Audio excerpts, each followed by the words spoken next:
최경영의 최강 시사.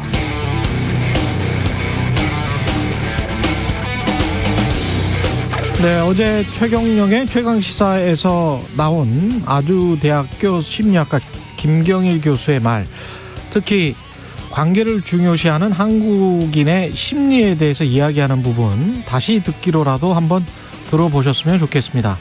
일본의 집단주의나 서양의 개인주의가 아닌 한국의 관계주의는 나와 사람들과의 관계를 중요시하고 그렇게 끊임없이 우리를 만들면서 쏠림 현상이 나타난다고 합니다. 쏠림 현상이 나타나더라도 그 쏠림이 정답이면 다행이겠지만 정답이 없는 경우, 사실 세상의 거의 모든 복잡 다단한 정치, 경제, 사회 문제가 정답이 없는 경우가 많은데요.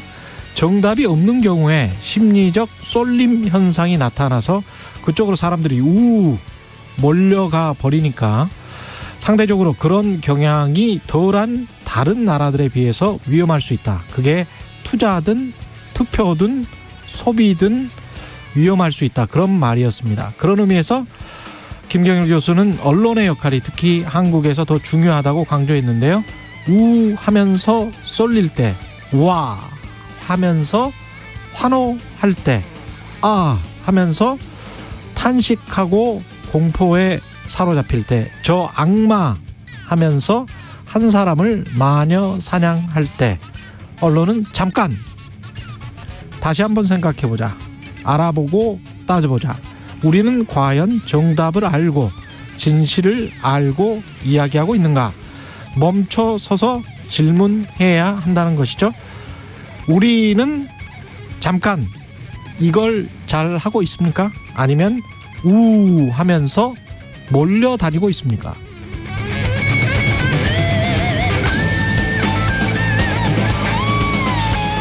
네, 안녕하십니까. 9월 23일 세상에 이익이 되는 방송 최경영의 최강시사 출발합니다. 저는 KBS 최경영 기자고요. 최경영의 최강시사 유튜브에 검색하시면 실시간 방송 보실 수 있습니다. 문자 참여는 짧은 문자 50원, 긴 문자 100원이 드는 샵9730 무료인 콩 어플 또는 유튜브에 의견 보내주시기 바랍니다. 오늘 1부에서는 보건복지부 강도태 차관 연결해보고요. 2부에서는 이낙연 후보 캠프의 홍영표 선대위원장 만납니다.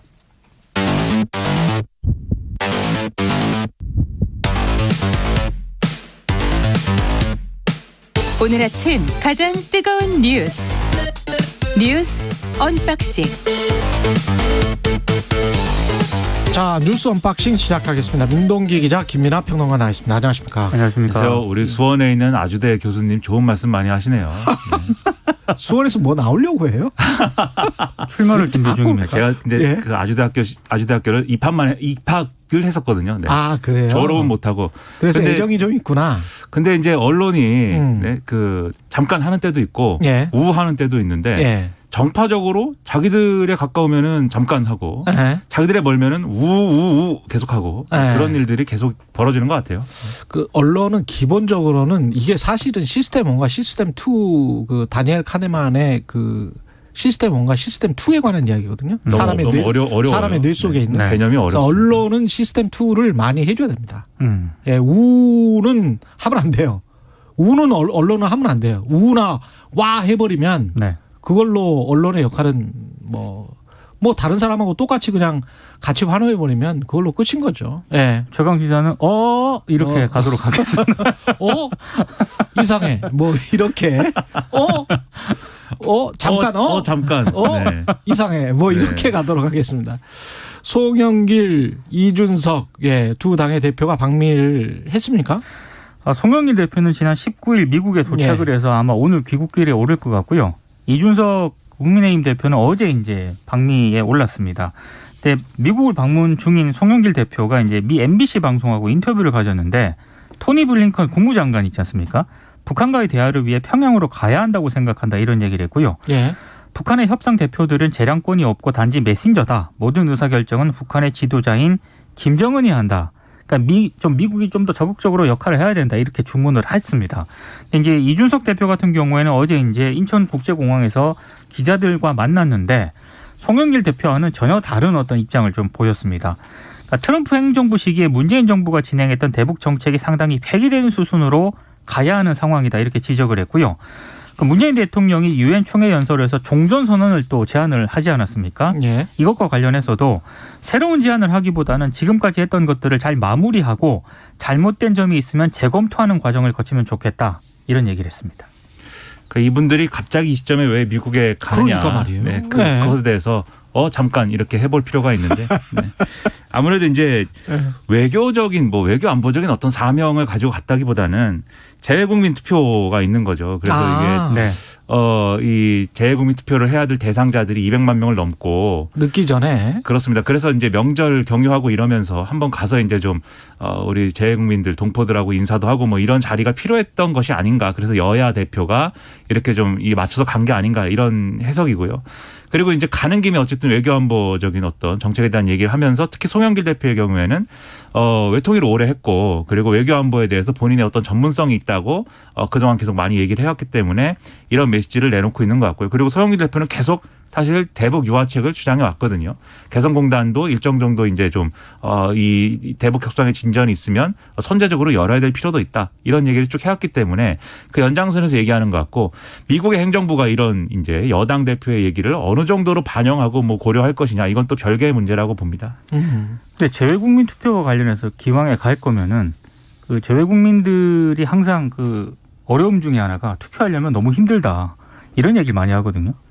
한참 어디까지 가야 네, 되죠. 한참 가야 되고 투표소가 뉴욕이나 로스앤젤레스 아주 그 큰 도시에만 있기 때문에 비행기 타고 투표하러 갔다 왔다 이렇게 얘기하시는 분들도 적지 않거든요. 그렇죠. 거기 7시간 8시간 보통 서울 부산 거리는 거의 껌입니다. 거기는 1000km 달려서 그래서 투표하러 가는 사람들도 많습니다. 그런 예. 부분들에 대한 어떤 그런 문제점 이런 거를 어떻게 해소할 것인가 여기에 대해서 좀 더 고민을 해줄 필요는 있는 것 같습니다. 미국의 투표 제도가 약간 좀 이상해요. 네. 이상해서 투표소가 많이 설치가 그들 나라의 그들 투표소가 부족하다는 이야기를 많이 하고 있습니다. 예.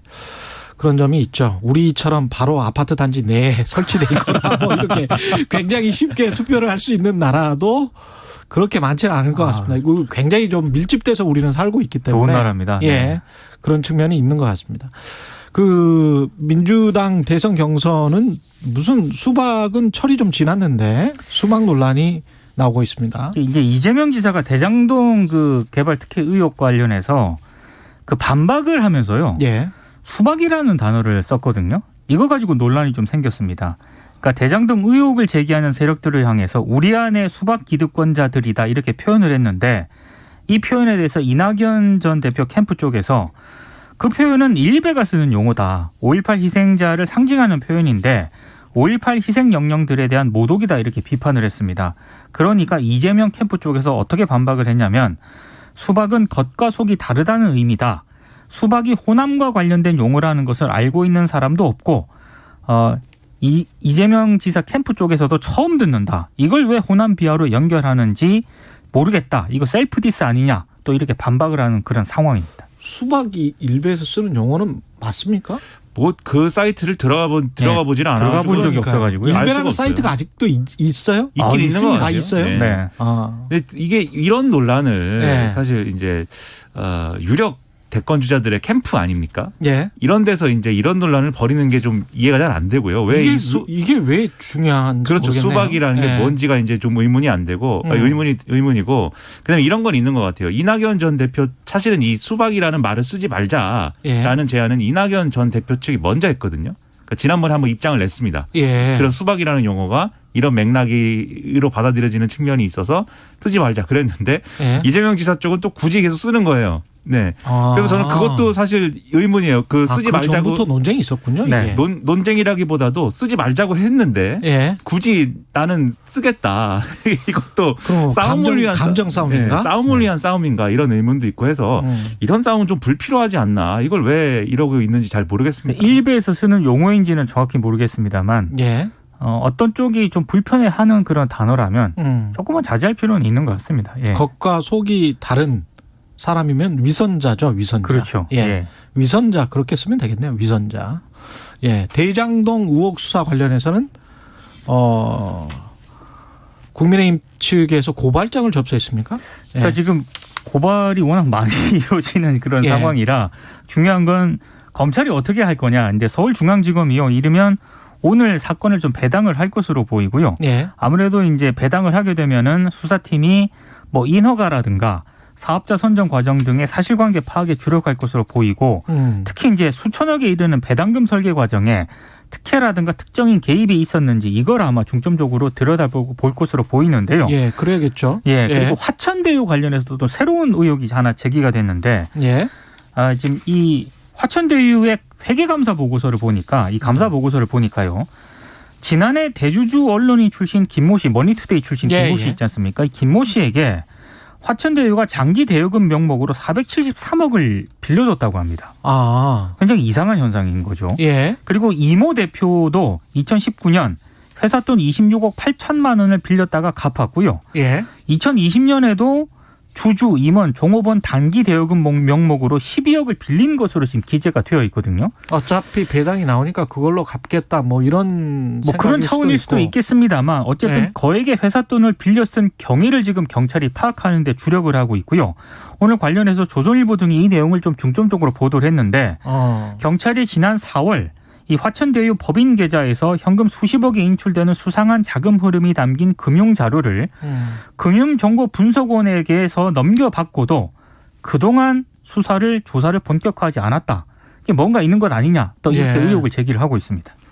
그러니까 이것과 관련돼서는 이런 부분에서는 검찰 수사가 빨리 이루어져야 될 필요가 있는 거죠.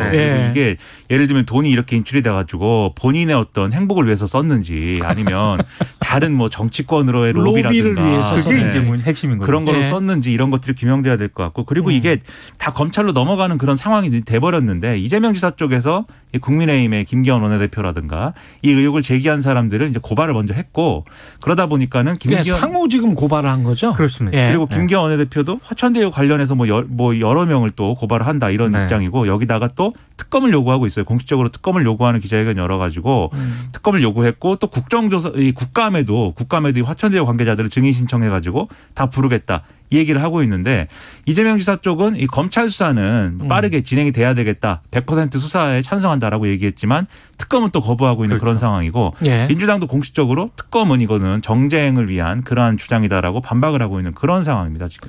윤석열 후보의 이게 검찰의 고발 사주 의혹이라고 해야 되겠죠. 아직까지는. 검찰의 고발 사주 의혹 을 제보한 조성은 씨 같은 경우에는 이 고발장 사진 관련해서 지난해 4월 3일 이게 다운받았다. 휴대전화에 내려받았다. 이게 지금 확인된 것으로 보도가 됐네요. 그러니까 이게 오늘 동아일보가 보도한 내용인데요. 이 고발 사주 의혹이 잠깐 사라진 것 같지만 수사가 좀 수사는 계속 진행되고 있겠죠. 그러니까 국민의힘 김웅 의원으로부터 전달받았다고 주장하는 고발장 사진이 있지 않습니까?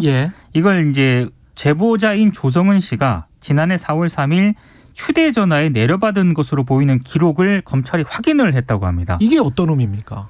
이거는 이제 윤석열 전장 쪽에서 이거는 고발장에는 지난해 4월 3일 이후 벌어진 일들이 담겨 있기 때문에 이거는 고발장을 조작했을 가능성도 있다라고 의혹을 제기를 했는데 이후에 그렇습니다. 근데 동아일보 보도 내용이 만약에 사실이라면 지난해 4월 3일 휴대전화에서 내려받았다는 거 아니겠습니까? 그러니까 조작 가능성이 그만큼 작아지는 거죠. 그렇죠. 그리고 이 사진에 이 조성은 씨 텔레그램으로 전해진 이 사진의 어떤 그 신빙성에 대해서는 그래서 이제 문제가 해결이 된 건데 다만 이제 그래도 이제 남아 있는 것은 이 고발장이라는 것의 그런 원본은 어디 있느냐. 이 원본을 찾아야 돼요. 그래서 원본하고 이 디지털 증거가 일치하기 때문에 이 디지털 증거의 증거 능력이 있다 이렇게 가야 되는데 원본이 있을 것인가. 요거는 지금 장담할 수가 없는 상황이에요. 이게 문서로는 분명히 출력이 됐는데 그렇기 때문에 사진을 찍은 거죠. 컴퓨터라든지 이런 전자식 저장 장치에 남아있는 거냐. 디지털화에 대해서 남아있는 거냐. 그건 제가 볼 땐 장담할 수 없는 일이거든요. 첫째로 아예 저장을 안 하고 그대로 출력만 했을 수도 있고 두 번째로 저장을 했다 하더라도 이게 만약에 그 당시에 이제 검찰에 수사정보정책관실에서 작성이 됐다라고 전제하면 거기는 이제 하드디스크를 뭐 6개월에 한 번씩 디가우징 하는 데니까 이건 확보가 안 될 수도 있어서 여전히 증거 능력에 대한 논쟁은 아마 법리적으로 계속 제기가 될 것 같습니다. 그러니까 손준성 보냄의 그 파일은 4월 3일에 다운로드 받았다는 게 확인됐다는 그렇습니다. 거죠. 그렇죠. 그것에 또 의미가 있을 것 같고 국민의힘 경선은 지금 윤석열과 홍준표 양강 구도가 계속되고 있습니다. 오늘 오후 5시에 2차 토론회가 벌어지거든요. 근데 지금 일단 상황을 보면 홍준표, 윤석열 전 총장 양강 구도인 것 같고 여론조사 흐름을 보면 유승민 전 의원이 3위를 좀 유지를 하는 것 같고요. 예. 4위 싸움이 굉장히 치열해지고 있습니다. 이 4위 싸움이 4위를 누가 되느냐에 따라서 굉장히 지금 이른바 하위권 후보들이 예. 경쟁이 격화되고 있는데요. 그러다 보니까 최재형 전 감사원장 같은 경우에는 어제 페이스북에 조금은 좀 이상한 글을 하나 썼습니다. 그 4.15 부정선거 있지 않습니까? 여기에 황교안 후보가 주장하는 계속 주장을 네. 하고 있는데 거기에 최재형 전 감사원장이 힘을 싣는 듯한 그런 글을 실었거든요. 예. 근데 다 아시는 것처럼 지난 6월 대법원이 민경욱 전 의원이 낸 선거 무용 소송에서 이거 조작된 증거가 없다는 결론을 내렸는데도 불구하고 최 전 원장이 거듭 의혹을 제기한 그런 상황인데 왜 이러느냐. 2차 컷오프 때문이라는 분석이 나오고 있습니다. 한마디로 보수층 언론들은 태극기 부대라는 표현을 썼던데요. 이 태극기 부대의 표만은 확실히 잡고 4위를 지키겠다. 4위를 수성을 하겠다. 4위에 올라서겠다. 이런 전략을 짠 것으로 보이는데 근데 논란이 워낙에 확산이 되다 보니까 최재형 전 원장이 7시간 만에 관련 글을 삭제를 했습니다. 네. 4위를 하면 뭐 좋은 게 있나요? 그러니까 컷오프가 네. 이제 4명까지니까 예. 그 4명 안에 들어가겠다는 이제 얘기를 하는 건데 예. 세 자리는 어느 정도 여론조사 결과나 이런 것들을 봤을 때는 거의 확정적이죠. 예. 윤석열, 홍준표, 유승민. 나머지 하나 누가 할 것이냐. 예. 최재형, 원희룡, 황교안 등등 여러 가지 이제 후보에 관한 시나리오가 나오는 건데 그 한 자리에 이제 일단 들어가서 컷오프를 넘겠다라는 전략으로 우리 해석을 하는 건데요. 예. 근데 이 문제 관련해서는 부정선거 논란은 사실 이 한번 정리가 됐다라고 봐야 되는 게 이준석 대표가 부정선거는 거의 이런 의혹은 얘기하지 말자라는 어떤 그런 취지의 어떤 입장을 계속 가져왔고 그러면서 당대표가 된 거잖아요. 어쨌든. 그럼 이 논란을 다시 꺼내가지고 불을 붙여서 이런 어떤 정략으로 쓰는 게 과연 누구에게 무슨 도움이 되겠는가 상당한 의문이고요. 그리고 최재형 캠프를 해체하지 않았습니까? 해체를 했으면 뭔가 새롭고 뭔가 그동안의 그것과는 다른 모습을 보여줘야 사실은 사람들이 지금까지는 뭔가 오류였어. 이제부터는 잘하겠지. 이렇게 기대감을 가지는 건데 예. 더 이 안 좋은 방향으로 가는 것 같아서 과연 4등 안에 들 수 있을 것인가 상당한 의문입니다. 청취자 2938님 오늘은 우 안 하고 뉴스 들으면서 잠깐 생각해 볼 수 있어서 세 분께 감사 이렇게 말씀하셨습니다. 이건 오프닝에 나오는 얘기여서 최경영 기자한테만 좋은 얘기 아닌가요? 저희가 감사드립니다. 우리 뉴스 언박싱 모두 함께 갑시다. 그렇죠. 네. 두개더 네. 3명의 티키타카를 좋아합니다. 예. 저희 청취자분들. 마지막으로 안철수 후보군요. 만년 안철수 후보가 되는 건가요? 예, 대선 출마를 하는 건가요? 출마 쪽으로 기울었다 이렇게 언론들이 일단 보도를 하고 있습니다. 예. 이렇게 되면은 이제 합의 추대 형식으로 국민의당 후보가 될 가능성이 높은데요. 김동연 전 부총리와의 어떤 제3지대 연대 가능성이 제기가 되고는 있습니다만 과연 존재감이 그렇게 드러날 것인가에 대해서는 언론들도 좀 미지수다 이렇게 좀 보도를 하고 있습니다. 그러니까 김동연 부총리 본인의 어떤 경쟁력도 사실 지금은 선거 경쟁력으로는 약간 의문인데다가 안철수 대표는 본인 입장도 그러니까 안철수 대표가 그동안 상당히 보수권으로 확실히 기울어진 그런 행보를 해왔잖아요. 그런 점에서 김동연 부총리 쪽도 안철수 대표하고의 어떤 연대나 이런 것들은 지금은 이제 고려하지 않는다라는 입장이거든요. 이 색깔이 전혀 다른 색깔이다라고 얘기를 하고 있습니다. 즉 김동연 부총리 쪽에서 볼 때는 안철수 대표도 기성정치 세력이기 때문에 같이 할 수 없다고 얘기를 하는 거예요. 그러면 이제 제3지대 시너지가 있는 거냐. 이거 의문시 될 수밖에 없는 거죠. 알겠습니다. 여기까지 하겠습니다. 민동기 기자 김민아 평론가였습니다. 고맙습니다. 고맙습니다. KBS 1라디오 최경영의 최강시사 듣고 계신 지금 시각은 7시 39분입니다. 최강시사 출근길 날씨 정보입니다. 연휴 끝나고 평일 시작이 됐는데요. 이미 주말권에 근접한 목요일 아침입니다. 오늘 아침 다소 쌀쌀한 곳이 많아졌고요. 서울도 17도대로 출발하고 있습니다. 낮 기온은 서울, 세종, 대전이 25도, 광주, 대구, 강릉 26도 등으로 큰 더위 없겠고요. 아침까지는 충청과 남부 내륙 중심으로 가시거리가 200m 내외에 짙은 안개가 끼겠습니다.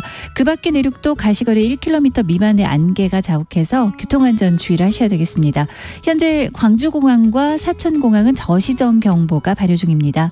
오늘 중부와 경북은 가끔 구름 많고 그 밖의 지역은 맑겠고요. 내일과 모레는 강원 영동과 경북 동해안에 비가 좀 내리겠습니다. 다른 지역은 당분간 큰 비 소식 없이 쌀쌀한 가운데 일교차가 좀 벌어지겠습니다. 지금 서울 기온 17.9도입니다. 최강시사 출근길 날씨정보 최영우였습니다. 계속해서 이 시각 교통 상황을 KBS 교통정보센터의 김한나 씨가 정리해 드립니다. 네, 추석 연휴가 끝나고 다시 일상으로 돌아왔습니다. 오늘도 양보와 배려하는 마음가짐으로 안전운전하시기 바랍니다. 지금 영동고속도로는 강릉 쪽으로 많이 밀리고 있는데요. 군포에서 부곡 나들목까지 3km 서행하다가 마성터널 부근에서 양지터널 부근 10km 정체 이어지고 있고요. 경부고속도로 서울 쪽으로는 수원 부근과 달래내에서 반포 나들목까지 7km 밀립니다. 또 반대 분산 쪽은 반포에서 서초, 죽전 부근에서 수원 나들목, 다시 동탄분기점에서 남사까지 8km 정체입니다. KBS 교통정보센터였습니다. 오늘 하루 이슈의 중심. 당신의 아침을 책임지는 직격 인터뷰. 여러분은 지금 KBS 1라디오 최경영의 최강시사와 함께하고 계십니다. 네, 문재인 대통령이 추석 연휴 UN 총회 참석자 미국을 방문했는데요. 이번 방미에서도 백신 외교에 공을 들였습니다. 어떤 성과가 있었는지 보건복지부의 강도태 2차관 연결돼 있습니다. 안녕하세요, 차관님. 예, 안녕하세요. 예, 이번에 같이 미국에 가셨었죠? 아니요, 저는 못 가고요. 우리 장관님이 같이 갔었습니다. 예. 예, 어떻게 뭐 자세하게 말씀을 들으셨습니까? 어떤 성과가 있었나요? 예, 우리나라가 지난 5월 22일 한미 정상께서 백신 파트너십 구축에 합의하지 않았습니까? 예. 그 이후에 글로벌 백신 허브화를 쭉 추진해 왔고, 이번에 국가 간 백신 협력 확대라든지 해외 투자 유치, 또 한미 기업 간의 원부자재 공급과 또 위탁 생산 협력 등의 구체적인 성과를 거뒀다고 볼 수 있겠습니다. 좀 더 자세히 말씀드리면은 원부자재가 뭐죠? 원부자재 기업? 예, 예, 지금 말씀하신 예를 들면 예를 들면은 우리가 백신을 개발하거나 생물의약품을 할 때 거기에 들어가는 여러 가지 원자재와 부자재인데, 예, 이번에 특히 그 사이티바사와 투자 계획에 대해서 이제 신고서를 받았습니다.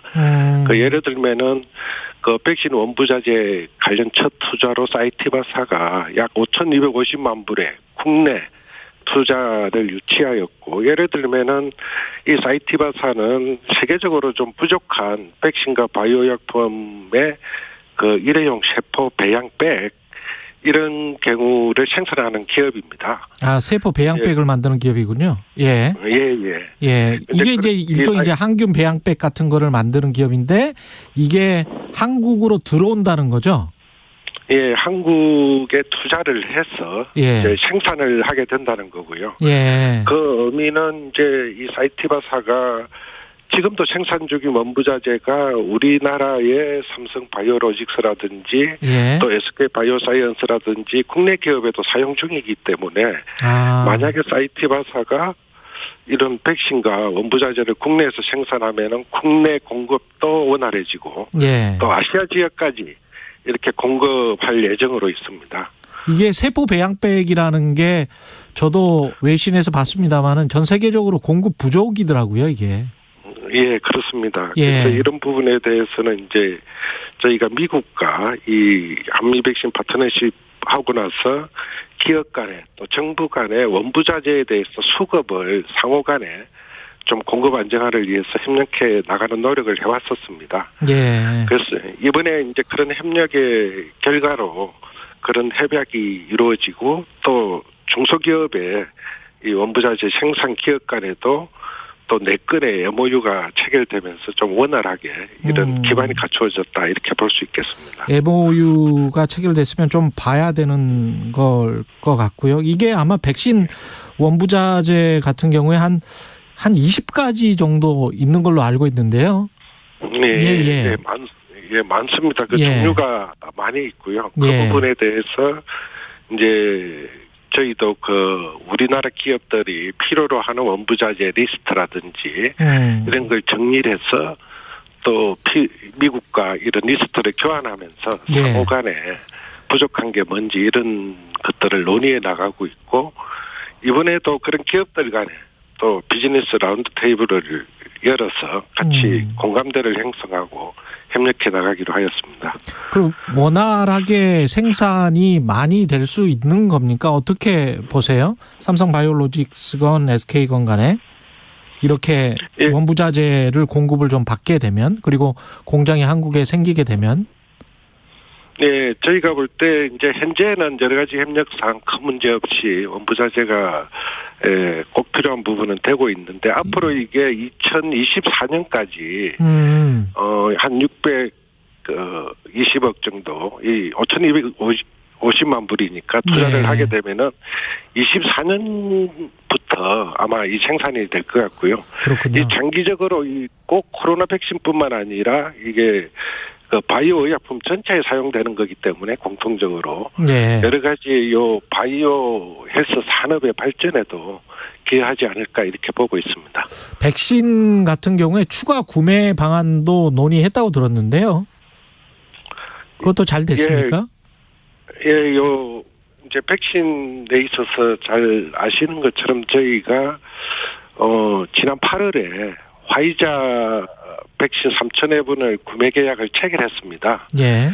이번에 이제 대통령께서 화이자 회장과 만나서 이런 그 백신 공급이라든지 또 추가 구매 계약에 대해서 이제 논의를 한 바가 있고요. 이 전체적으로 보면은 저희가 그 추가 구매하는 예산이 내년 예산에 9천만 회분이 정부 예산에 반영돼 있습니다. 9천만 회요? 지금 예. 예, 이제 그 부분에서 현재는 3천만 회분이 계약이 체결돼 있고, 네. 추가적으로 접종 대상 확대 가능성, 그리고 내년에도 충분히 백신이 확보되어야 된다는 측면에서 협의를 한 부분이고요. 이 부분에 대해서는 이제 구체적으로 협의 중인 상황이기 때문에 얼마를 협의했다 이렇게 말씀드리기는 좀 어려운 부분이고요. 근데 이제 그 부스터샷 같은 경우도 그 FDA에서는 아직은 뭐 이게 필요하지 않다. 그 일반 사람들에게는 그런 결론이 나온 걸로 알고 있고, 어떻게 보면은 백신이 내년쯤 되면 이게 계속 맞아야 되나? 집단 면역 이후에 어떻게 예상하십니까? 충분히 확보는 하기는 해야 되겠습니다만은. 예, 지금 이제 그 FDA 자문위원회에서 이제 추가 접종에 대해서 이 신중한 입장을 보였고요. 그렇죠. 또 여러 제약사 연구나 이런 부분에서는 효과적이다 이런 발표가 있는데, 이 정부에서도 이런 추가 접종에 대해서는 전문가들이라든지 이런 우리 질병관리청에 또 감염병 관리 전문위원회가 있거든요. 이제 이런 데 의견을 듣고 또 국내의 동향, 연구 사례 이런 걸 보고 결정을 할 예정입니다. 일단 백신은 그래도 확보는 좀 해놓는 게 낫겠다 이렇게 판단을 하시는 거군요. 내년 그것까지. 예, 저희 대상자도 지금 이제 임상 시험 중인 부분도 있지만은 이게 지금 저희가 그 18세 이상으로 지금 우리나라는 지금 접종을 하고 있지 않습니까? 그리고 이제 그 이하의 청소년층이라든지 또 이 추가 접종에 대해서는 면역 저하자라든지 또 취약 계층에 대해서 또 필요하다고 주장하면서 또 여러 국가에서 9월부터 실제적으로 또 접종을 하는 국가들이 있습니다. 어르신들 위주로. 이런 걸 고려해서 이제 저희가 부족함이 없게는 준비를 해야 된다 이렇게 보고 있습니다. 그 25일에 영국으로부터 mRNA 백신 100만 도즈 이 도입한다고 들었거든요. 이거는 뭔가요? 이게 상호 공여 형태로 이제 지난 20일 한영 정상회담을 계기로 해서 이 상호 백신 공여 필요성에 공감하고 또 조속히 약정 체계를 하는 의지를 이렇게 확인한 다음에 22일 어저께 그러니까 이 화이자 백신 100만 회분을 상호 공여하기로 이렇게 약정을 체결했습니다. 그러면은 우리도 이제 100만 회가 저쪽으로 언젠가는 가겠네요. 예, 저희가 볼 때는 이제 저희는 좀 빨리 받고, 예. 저쪽으로 줄 때는 12월 중에 이제 반환할 예정으로 이렇게 협의 중에 있습니다.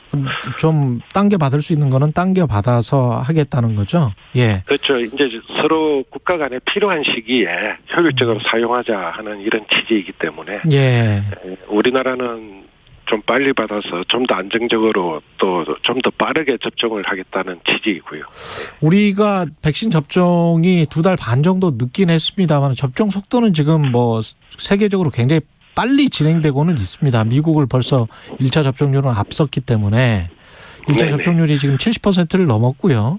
2차 접종까지 원활하게 되겠습니까? 10월 말까지 70%를 목표로 했잖아요. 예, 지금 말씀 주신 대로 1차 접종이 지금 71.2% 정도고, 예. 그다음에 접종 완료가 한 43.2% 정도 되는데요. 예. 예, 아마 이제 추석 연휴가 끝나면은 또 이 평일이 되면은 접종 속도가 더 올라갈 거로 예상이 되고 있고, 예. 지금 걱정하시는 것처럼 이제 백신이 그럼 충분히 도입되느냐, 이런 문제 제기가 있을 수 있는데, 저희가 9월 23일 기준으로 7,385만 회분이 이제 도입이 완료돼 있고요. 예. 저희가 올해 확보한 게 이제 1억 9천만 회분 이상의 이제 확보가 돼 있는데, 예. 현재까지 저희가 어제도 이 화이자가 462만 5천 회분이 들어오고, 예. 이 화이자의 백신은 또 계획대로 잘 공급이 되고 있고, 모더나 백신도 예전에 차질이 있었습니다만은 해소되어서 순조롭게 현재 공급이 되고 있고, 하반기에 저희가 충분히 많은 물량이 있습니다. 그래서 10월 말까지 저희가 생각하는 전 국민의 70% 접종은 안정적으로 달성할 수 있다, 이렇게 보고 있습니다. 하루에 요즘 그 몇 명 정도가 접종하나요? 이게 워낙이 요일마다 이게 좀 다릅니다. 예. 예, 평일의 경우하고, 예. 또 이 휴일의 경우. 예. 예. 그게 저희가 많을 때는 100만 회분 이상도 넘어가고 하기 때문에. 하루에? 이게 예. 그렇습니다. 1차, 2차 합치면은, 그 숫자가 그렇게 많이 나오고 하기 때문에.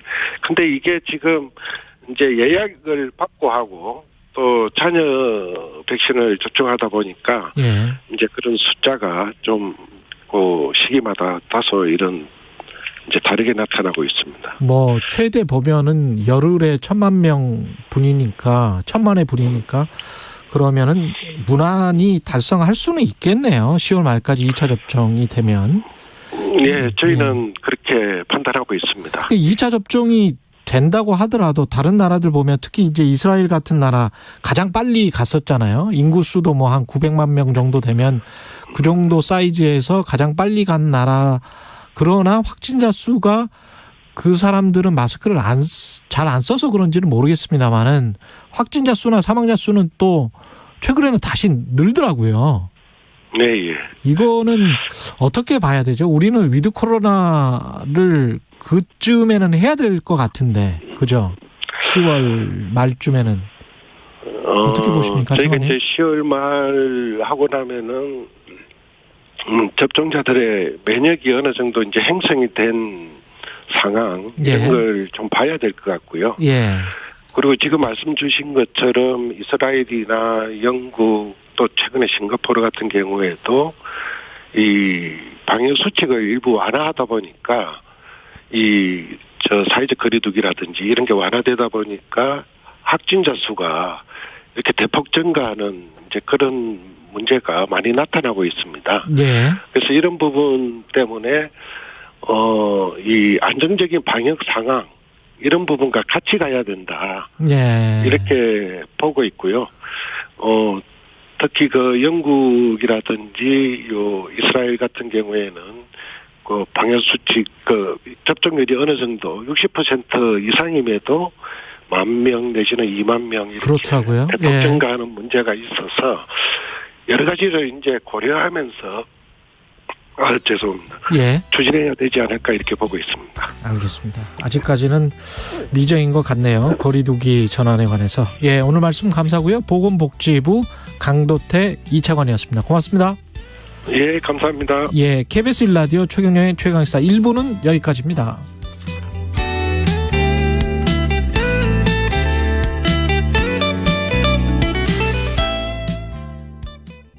여러분, 집을 살 때 이것저것 꼼꼼히 따져보는 만큼 땅을 살 때도 신중해야 한다는 것 아시나요?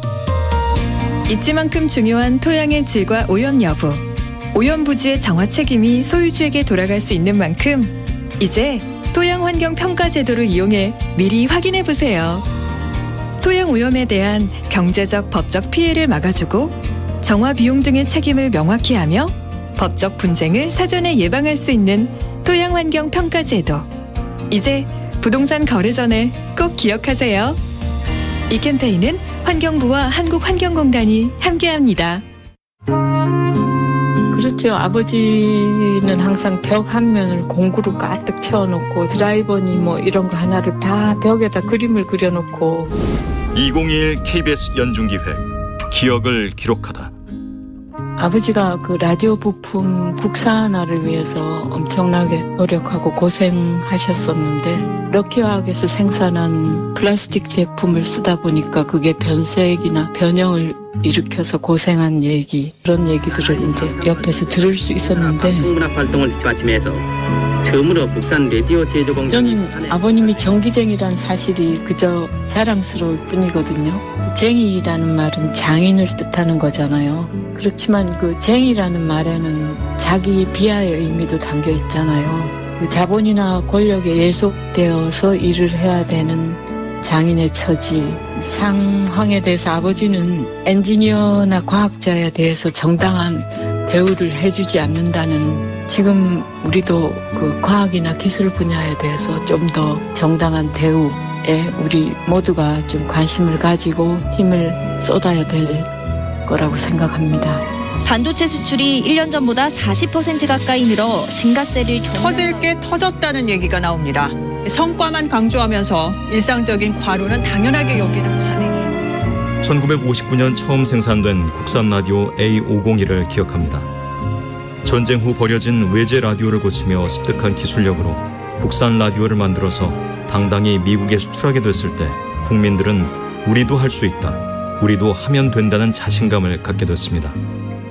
대한민국이 오늘의 기술 강국이 되기까지 묵묵히 땀을 흘린 엔지니어들의 노고를 기억하겠습니다. 당신과 대한민국의 기억, KBS가 기록합니다.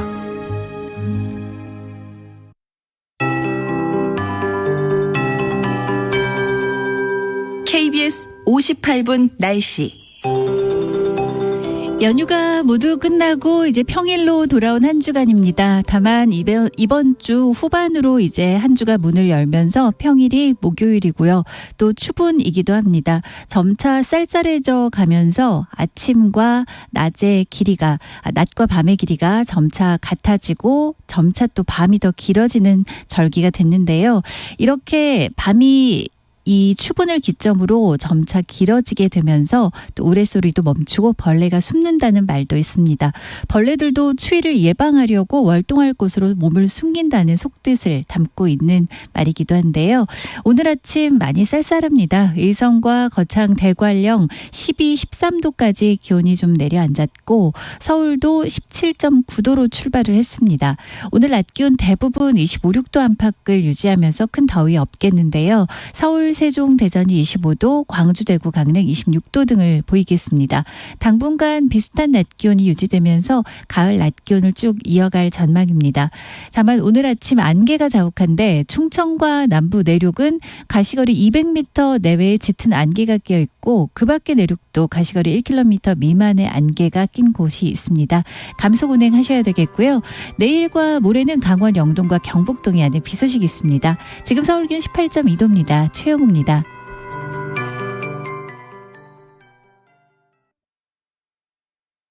정성을 다하는 국민의 방송 KBS가 8시를 알려드립니다. AM 711kHz, FM 97.3MHz, KBS 1라디오입니다. HLKA.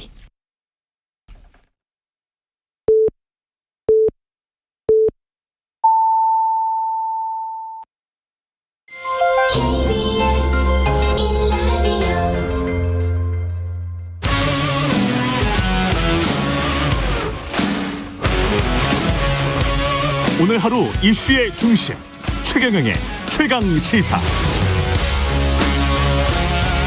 네, 민주당 경선의 최대 승부처 이번 주말 호남 경선 앞둔 각 후보 캠프 발걸음 분주할 수밖에 없고요. 경선 앞둔 추석 명절 민심 어떻게 읽고 있는지 호남 승부 전략은 뭘까요? 더불어민주당 이낙연 후보 캠프 연결돼 있습니다. 홍영표 공동선대위원장입니다. 안녕하세요. 네, 안녕하세요. 홍영표입니다. 예, 추석 명절 잘 보내셨습니까? 바쁘셨을 것 같습니다. 바쁘게 지냈습니다. 네. 예, 민심을 좀 많이 청취를 하셨을 텐데 어떤 말씀 주로 들으셨습니까? 네, 아무래도 뭐 코로나 상황이 계속되고 있어서 예, 참 어려운 분들이 많습니다. 특히 자영업자 이런 분들이 거의 이제 버티는데 한계에 왔다 이런 이야기를 많이 들었고요. 예. 그래서 결국은 빨리 이 코로나가 백신이 좀 이렇게 접종이 완료돼서 좀 저희가 정상을 좀 되찾는 것을 여기에 모든 노력을 다해야 된다. 뭐 그 생각이 많이 들었습니다. 예. 지금 홍영표 의원님은 이낙연 후보 캠프로 간 게 얼마 안 되죠? 네, 그렇습니다. 한 일주일 전. 뭐 최근이죠. 한 예. 뭐 열흘 정도 되나요? 네. 예. 그렇습니다. 왜 이낙연 전 대표를 지지 선언하셨습니까? 저는, 아무튼 뭐 지금 경선이 뭐 한참 절정에 있는데요. 예. 저는 뭐 2등 후보를 선택했습니다. 예. 지금 뭐 다 아시겠지만, 기존의 저희 경선 결과나 여론 뭐 이런 걸 보면 지금 이낙연 후보가 상당히 뒤처져 있는 그 상황인데요. 저는 우리 민주당 경선이 이렇게 조용하게 그냥 일방적으로 끝나는 것은 대선 승리를 위해서 바람직하지 않다. 이런 생각을 하게 됐고 예. 또 하나는 이낙연 후보만이 그 본선에서 중도층에 대한 확장성을 갖고 대선을 승리할 후보다. 그리고 그런 것을 해낼 수 있을 어떤 경륜과 능력 그리고 도덕성 뭐 이런 비전 이런 것들을 가지고 있는 분이다. 이분이 민주정부 사기를 열어야 된다. 이런 판단에서 지지하게 됐습니다. 그 이재명 후보 캠프로 합류한 이른바 친문 의원들도 꽤 있단 말이죠. 많죠. 네, 뭐 지금 저희 당에서는 친문으로 네. 이렇게 네. 나눠서 평가하기는 어려울 겁니다. 왜냐하면 네. 저희 민주당이 어떤 그런 과거에 뭐 친문, 반문, 비문 이런 것은 많이 없어졌지 않습니까? 예. 그래서 지금은 가치와 철학, 정책, 뭐 노선 이런 걸 놓고 늘 판단을 하는 거죠. 그래서 예. 네, 저는 뭐 그렇게 보고 무엇보다도 대선에서 저희가 승리를 해야 되기 때문에 예. 또 본선에서 경쟁력을 갖고 이길 수 있는 후보가 누구냐 뭐 이런 것들을 가지고들 많이 판단을 하는 것 같습니다. 그렇지 여기가 뭐 친문이니까 다 가고 뭐 그런 건 아니라고 봅니다. 예. 네. 근데 이제 본선에 진출하기 위해서는 결국은 이제 지지율인데 이게 네. 지금 말씀하신 대로 약간 좀 상당히 뒤쳐져 있는 거죠. 50%가 넘었고 30%대이기 때문에. 그렇죠. 예. 네네. 근데 이제 호남이 분수령이라고 하는데 이게 민주당 권리당원의 30%가 이 지역에 있단 말이죠. 20만 명. 맞습니다. 네, 거의 뭐 20만 명이죠. 네. 어느 정도를 확보해야 어떤 네. 역전의 계기가 되는 건가요? 이낙연 후보 캠프 입장에서는? 1차적인 목표는 일단 예. 이재명 후보가 다시 호남에서 50% 이상 압도적인 지지를 받는 것을 막는 게 저희들의 이제 1차적인 목표이고요. 예. 지금 저도 뭐 추석 전에 그리고 또 뭐 추석 기간에도 계속해서 뭐 상황도 점검하고 그랬습니다만 호남에서 일단은 저희들은 좀 조심스럽지만 이길 수 있다 이런 판단을 최종적으로 하고 있습니다. 네. 이길 수 있다는 게 그 숫자로 만약에 말씀을 해주신다면 가령 뭐 우리가 50을 넘을 수 있다 또는 우리가 한 40이고 저쪽이 이재명 후보 캠프 쪽이 아마 한 40대 초반일 것이다. 우리가 40대 중반 뭐 어떻게 예상을 하고 있는지 그게 궁금해요. 제가 볼 때는 한 40%에서 하여튼 5% 안팎으로 차이가 나지 않을까 이렇게 보고 있습니다. 40%에서 5% 안팎으로 그러니까 어떤 쪽은 40% 중반을 하고 어떤 쪽은 40% 초반을 할 것이다. 그렇죠. 네. 뭐 대략 뭐 그렇게 보고 있고요. 그렇게 되면은 제가 아마 이제 캠프에서 또 다른 분들은 뭐 현장의 바닥의 분위기나 이런 것들 이렇게 직접 점검을 하는 분들은 뭐 압도적으로 이긴다 이러는데 저는 좀 보수적으로 보고 싶습니다. 현장에서는 압도적으로 이긴다 이렇게 이야기를 하고 있고요. 그러면 40% 중반이 이낙연이고 40% 초반이 이재명이면 그러면 어떤 역전의 발판을 마련할 수 있다 이렇게 숫자적으로는 나옵니까? 앞으로의 경선 일정이나 이런 거 봤을 때? 네, 뭐 지금 뭐 여러 가지 이제 저희들이 권리당원 당원들이 있고 또 선거인단이 있지 않습니까? 이번에 호남의 결과가 다른 지역에도 영향을 미칠 수밖에 없고 또 이제 수도권이나 이쪽이 이제 결국은 결정을 하게 될 텐데 거기에서 호남의 이제 향방이 결국은 이번 경선을 가름짓는다 이렇게 생각합니다. 저도 뭐 다니면서 호남에서 이낙연 후보가 다시 뭐 5대3으로 치면 민주당의 경선은 여기서 이제 끝나는 거죠. 뭐 사실상 그렇게 보고 있습니다. 그렇군요. 그래서 호남에서 또 우리 대선 승리를 위해서라도 이번에는 이낙연 후보에게 좀 표를 줘서 결선을 하게 하고 그래서 민주당이 경선이 좀 더 국민들의 관심과 참여를 끌어내는 역동적이고 치열한 경선이 될 수 있게 만들어 달라.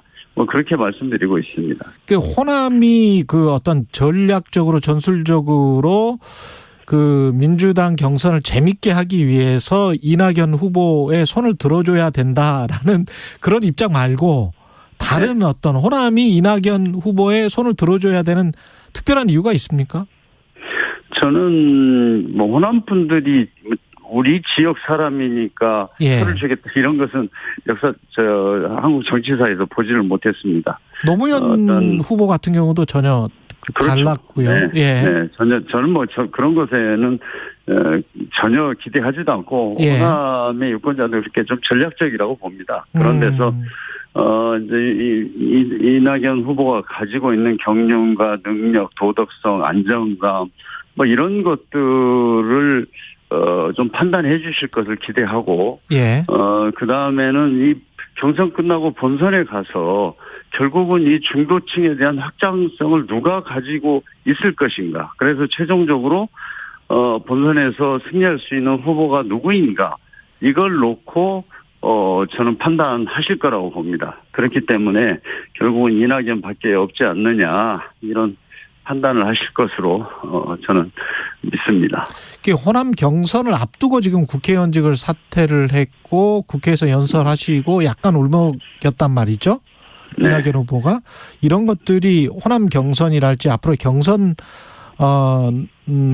때문에 어떤 배수진을 친 것이다 이렇게 봐도 되겠습니까?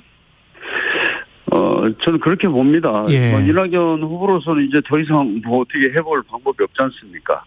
저는 그간에 이제 이낙연 후보가 이분이 좀 어떤 캠페인을 하는 과정에서 좀 부족한 게 분명히 있었습니다. 있었고 이제 그걸 앞으로 저희들이 보완해 나갈 텐데 그러다 보니까 뭔가 좀 강력한 어떤 의지, 정권 재창출에 대한 이런 것들을 보이는 것은 나쁘지 않았던 것 같습니다. 그래서 의원직 사퇴를 한 거고요.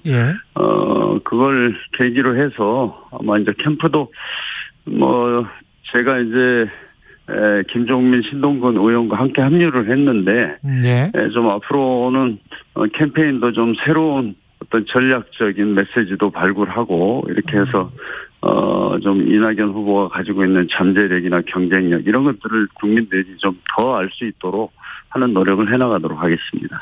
그 이재명 후보와 관련해서 지금 대장동 그 화천대유 의혹 있지 않습니까? 네.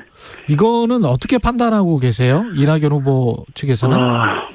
저는 일단 뭐 저희가 이재명 후보께서 지금 나는 결백하다 이렇게 이야기를 하고 계시지 않습니까? 뭐 지금 현 단계에서 저는 뭐 그 말을 믿어야 된다고 생각합니다. 그러나 지금 이제 언론에서 지금 이 제기되고 있는 저는 뭐 야당이야 뭐 당연히 정치적 공세로서 뭐 그렇게 한다 하더라도 언론에서 제기되고 있는 몇 가지 핵심적인 의혹들 그러니까 어떻게 해서 그렇게 한 6천억 이상의 그런 개발 이익을 가져가게 하는 이런 사업들이 가능하게 됐는지에 대한 이게 뭐 이재명 이제 후보께서는 국힘 게이트다 이런 얘기까지 했는데 뭐 저는 국힘 게이트가 됐든 아니면 또 다른 뭐 인허가 과정에서의 불법이나 특혜나 이런 게 없었는지 이런 것들이 이제 밝혀지는 과정이 될 겁니다. 그렇기 때문에 저는 사실 이게 좀 빨리 수사가 이루어져서 이런 것들이 실체적 진실이 드러나서 이게 마무리가 되어야 합니다. 근데 이제 그런 것 없이 그냥 정치적 공방으로 많이 오가는 것은 바람직하지 않고요. 근데 문제는 지금 이게 경선이 한참 진행되고 있고 대선 국면인데 이게 이제 어떻게 보면 상식적인 차원에서 합리적인 의문, 의혹 이런 것들까지 하지 마라 이렇게 할 수는 없을 거 아닙니까? 네, 그래서 저는 이게 뭐 지나치게 정치적 공방으로 가거나 뭐 이렇게 해서는 안 되고 또 수사 이런 걸 통해서 빨리 이게 실체적 진실이 나와야 된다 이렇게 생각하고 있습니다. 근데 한쪽에서 뭐 문제는 분명히 있는 것 같습니다. 문제는 뭐 분명히 있는 것 같다. 그렇지 않습니까?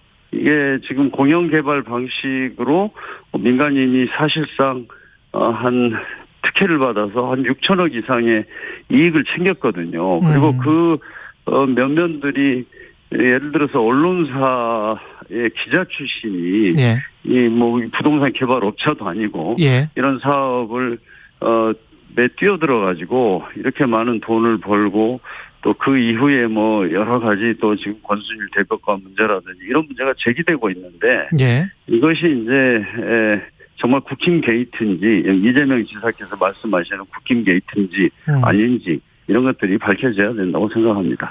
지금 뭉뚱그려서 말씀하셨지만 제가 좀 분류를 해보면요.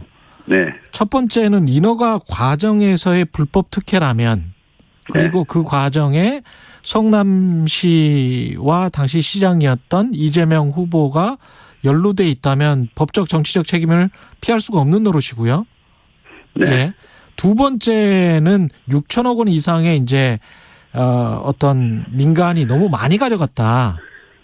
어떤 이익을 사유화했다라는 건데 이거는 상당히 이제 구조적인 문제로 보이지 않습니까?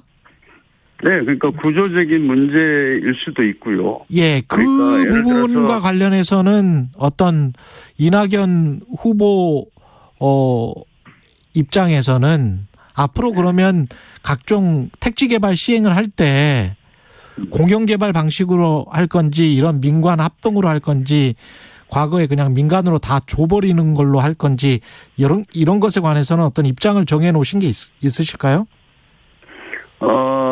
이게요. 저는 이제 인천 출신 국회의원 아닙니까? 대표적으로 인천 송도라는 데가 있습니다. 인천 송도가 이런 방식의 개발을 굉장히 많이 했습니다. 이런 방식이라면 민간 합동?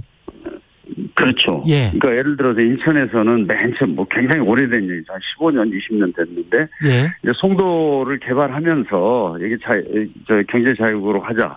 그런데 여기를 개발할 수 있는 능력이 우리나라는 없으니까 뭐 게일 인터내셔널이라는 외국계 부동산 제가 볼 때는 뭐 브로커 같은 사람을 이렇게 유치해서 전 세계에 다국적계 본사를 유치하겠다 해서 시작을 했는데 결국은 아파트만 잔뜩 짓고 그 사람은 그냥 어마어마한 돈을 벌고 뭐 그런 것들이 있었거든요. 그래서 이 방식이 전혀 이제 문제가 돼서 그 뒤로는 뭐 SPC를 시가 직접 만들고 이런 과정들이 있습니다. 여기서 다 설명을 못 드리겠지만. 그런데 그런 것들을 다 감안해도 하여튼 지금 대장동의 문제는 의혹을 제기하는 사람들을 입을 막을 수가 없을 것 같아요. 하여튼 그렇고 저는 이 공영 개발 방식을 그래서 지난번에 우리가 2월 달에 부동산 정책을 발표할 때 지난번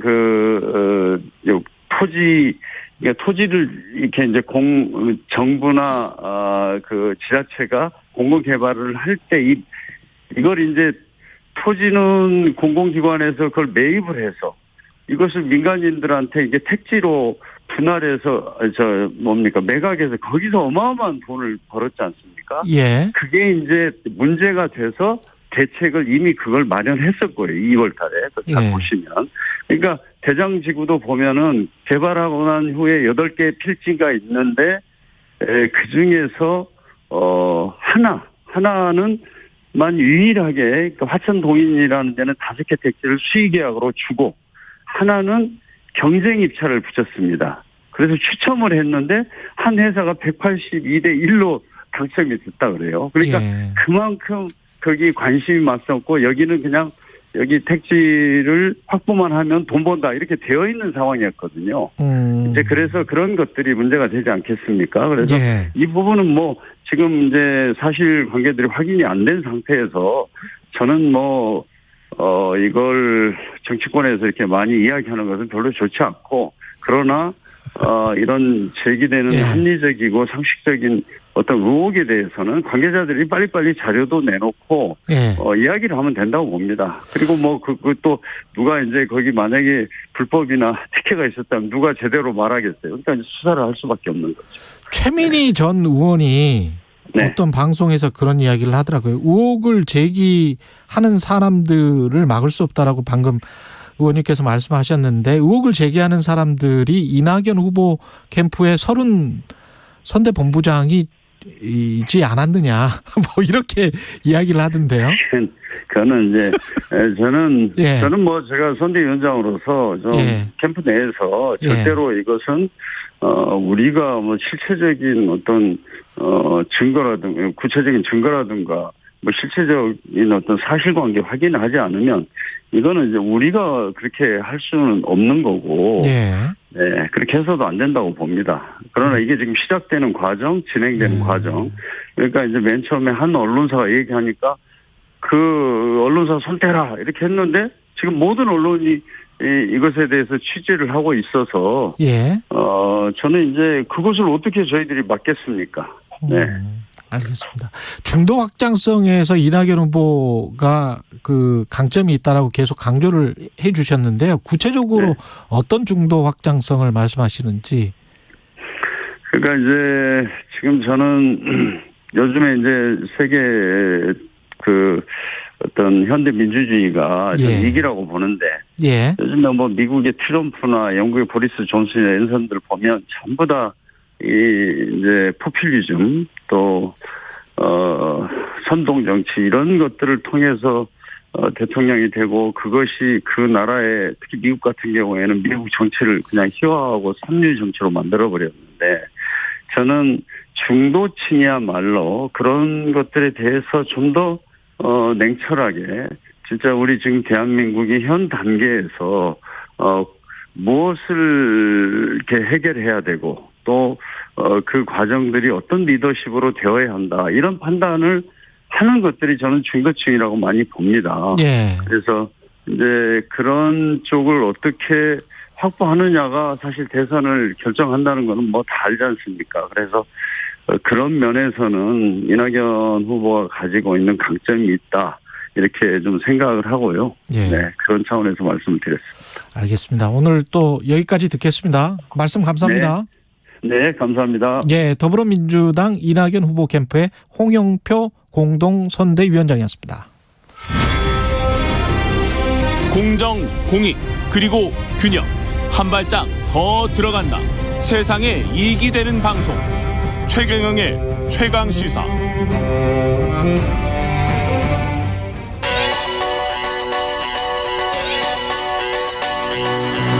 최강시사 박대기의 눈. 네, 박대기의 눈 시작합니다. KBS 박대기 기자 나와 있습니다. 안녕하십니까? 네, 안녕하십니까? 예, 캐스퍼라는 네. 자동차가 경차가 나왔는데 이게 그 보도가 많이 나오네요. 이 차에 관해서. 그렇습니다. 일단 경차가 나온 게 참 오랜만의 일입니다. 그렇죠. 예, 우리가 알고 있었던 뭐 모닝 네, 모닝 이거 마지막 나온 게 레이거든요. 레이 2011년에 나왔는데 레이도 경차였습니까? 예, 레이도 경차인데요. 박수현 경차인데요. 무려 10년 만에 나온 거고요. 현대차 브랜드로는 아토스 이후로 24년 만에. 아토스 있었군요. 키 껑충한 거. 예. 또 하도 오랜만에 나오다 보니까 특히 젊은 사람들은 이제 경차 그 혼자 사시는 분들은 많이 생각하시기 때문에 또 그동안 발전된 디자인이나 이런 것들이 적용되다 보니까 주목을 많이 받고 있는 것 같습니다. 차는 뭐 괜찮게 나왔습니까? 아직 뭐 저도 시승을 해본 건 아니라서 나온 사양만으로는 상당히 괜찮게 나왔고요. 일단 디자인이 그 미니 쿠퍼라는 이제 외제차 많이 쓰시는데 미니 쿠퍼, 좀 그런 느낌이 나도록 디자인이 됐고요. 또 경차 워낙 오랜만에 나왔고 안에 들어간 사양 중에서는 이제 지능형 그 내비게이션, 그러니까 이제 반자율 주행이 가능한 그런 것들, 주행 보조 장치들이 많이 들어가 있고요. 안전 장치도 많이 들어가 있기 때문에. 전체적으로 사용은 괜찮게 나왔습니다. 그래서 시장 반응은? 네, 그래서 이제 첫날 예약량이 18,900대 정도인데. 18,900대? 네, 그거는 이제 현대차의 내연기관 차량 중에서는 예약이 1등이고요. 그렇군요. 아이오닉 5가 물론 2만 대 이상 예약이 된 적이 있지만 그건 전기차이기 때문에 저는 그 정도로 예약이 많이 돼 있고 특히 이제 올해 생산량을 이미 예약이 다 찼을 정도로 초반 반응은 괜찮은 편입니다. 올해 생산량은 이미 예약이 다 찼다. 그러면 지금 뭐 예약해봐야 내년에 받는다 그 말이겠죠? 이론적으로는 그런데 중간에 예약 취소하시는 분들이 있기 때문에 혹시 관심이 있으신 분들은 한번 예약 걸어보시는 거 좋을 것 같습니다. 그 경차 처음 나온 경차라서 인기가 있는 건가요? 아니면 지금 말씀하신 대로 뭐 사양도 괜찮고 가격도 괜찮습니까? 어떠십니까? 가격이 좀 문제인데요.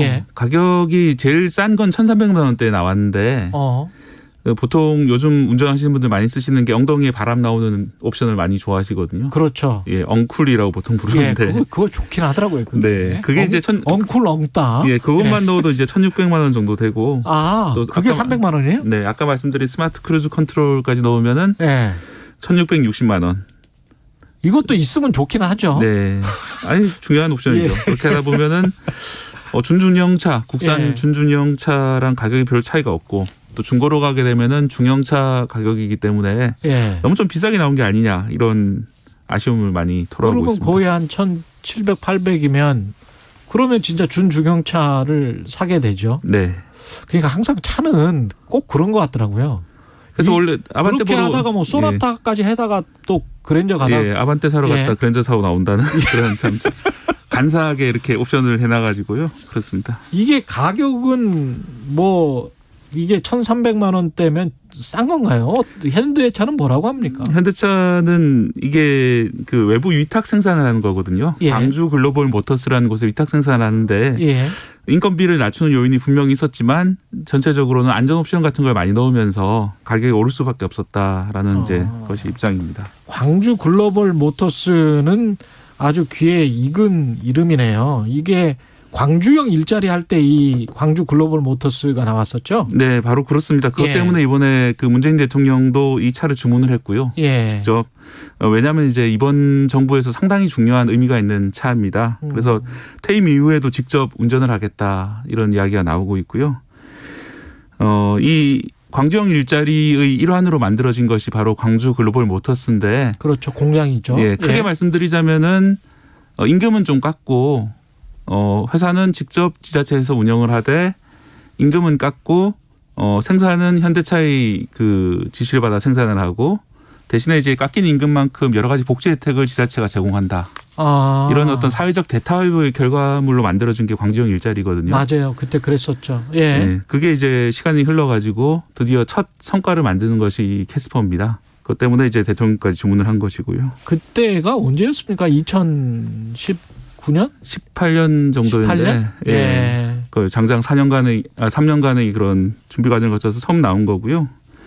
이 광주형 일자리를 시작으로 전국적으로 이제 지역 상생형 일자리들이 8군데 정도 지정이 돼서 다른 지역에서도 다른 제품들 생산을 준비하고 있는 그런 상황입니다. 월급이 그러니까 이제 정규직인데 네. 정규직인데 현대차에 납품하는 곳이지만 현대차 직원들에 비해서는 많이 깎였다 뭐 이런 거겠죠? 네, 그렇습니다. 초봉 정규직원 기준으로 3,500만 원을 받게 되는데요. 여기가? 네, 이게 뭐 보기에 따라서는 많다 혹은 적다라고 느끼실 것 같은데 예. 어쨌든 이제 현재의 대기업 생산직보다는 임금이 좀 낮은 수준으로 결정이 돼 있고요. 그렇죠. 예.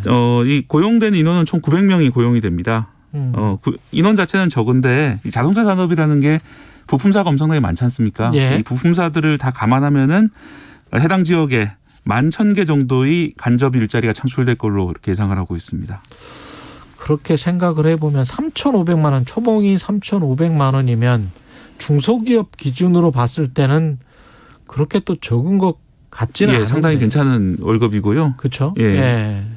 근데 대기업과 우리가 중소기업의 격차가 중소기업의 연봉이 한 60% 정도 되잖아요, 한국이. 그런 일자리 그 산의 격차 때문에 뭐 사회적으로도 좀 그 문제가 될 수도 있고요. 또 하나는 국내 자동차 공장을 짓질 않았습니다, 그동안. 그렇죠. 1998년에 그 르노 삼성 공장, 부산 공장 지은 게 마지막이고요. 23년 동안 한 번도 공장이 지어진 적이 없는데 이번 이제 협약을 계기로 공장을 지어진 것이죠. 그러니까 그 격차가 이렇게 계속 좁혀져야 되는데 한 60%에서 일본 같은 경우에 한 80%까지 가 있거든요. 지금 80%, 90%까지 가 있는데 이게 지금 광주형 일자리, 광주 글로벌 모터스 같은 경우는 한 70% 정도는 되는 것 같아요. 그죠? 네. 대신에 이제 그 대기업 정규직 같은 경우에는 대부분 잔업을 한다든지 특근을 한다든지 이런 식으로 이제 임금을 보장받기 때문에 뭐 그런 점들 똑같은 조건으로 비교하기는 좀 어려운 그런 점이 있습니다. 이게 이런 식으로 해서 잘 정착이 되면 좋겠습니다만은 어떤 그 미래의 광주형 일자리 같은 게 계속 나올 수 있을까요? 어떻게 보십니까?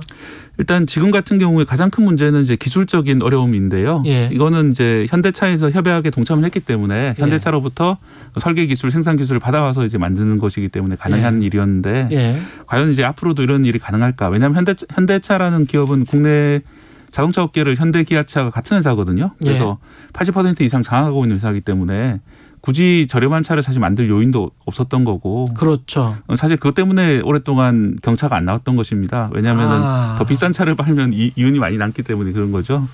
그런 것이고 이제 이런 회사를 더 만드는 게 이제 회사의 이익이 되느냐에 대해서 여러 가지 논의가 있기 때문에. 또 문제는 전기차로 결국은 전환하게 될 텐데. 그렇죠. 그렇다면 이제 캐스퍼도 전기차 모델이 들어오거나 아니면 이제 차세대 모델은 그런 친환경 차들이 만들어져야 될 텐데. 전기차는 아무래도 부품이 좀 적으니까. 그런 미래를 생각하면은 여러 가지 넘어야 될 과제들이 많은 것은 사실이고요. 하지만 그럼에도 불구하고 일자리를 만들고 국내에 공장을 유치했다는 점에서는 높은 평가를 받고 있습니다. 이게 인터넷으로 주문 판매하는 것도 특이한데 그런 것도 사실은 현대차 판매하는 사람들은 또 싫어할 거란 말이죠. 네, 노조에서는 당연히 그 판매 일자리가 많이 줄어드는 것 때문에 걱정하고 있고요. 대신에 이제 이 인터넷 주문이라는 거는 어떤 글로벌하게 많이 추세가 되고 있기 때문에 거기에 대응한다는 측면도 있고요. 어쩔 수가 없는 측면이 있습니다. 그동안의 차량 사양 설명 사이트랑 다르게 캐스퍼 사이트는 들어가 보니까 내가 이 옵션을 넣으면 어떤 장비들이 시각적으로 딱 붙는다 이런 것들을 정확하게 잘 묘사를 했더라고요. 그래서 좀 새로운 시도였던 것 같습니다. 일자리와 기술의 발전 고민스럽습니다. 박대기의 눈 KBS 박대기 기자였습니다. 감사합니다. 네, 감사합니다. 잠시 후 8시 반부터 일부 지역국에서는 해당 지역 방송을 보내드립니다.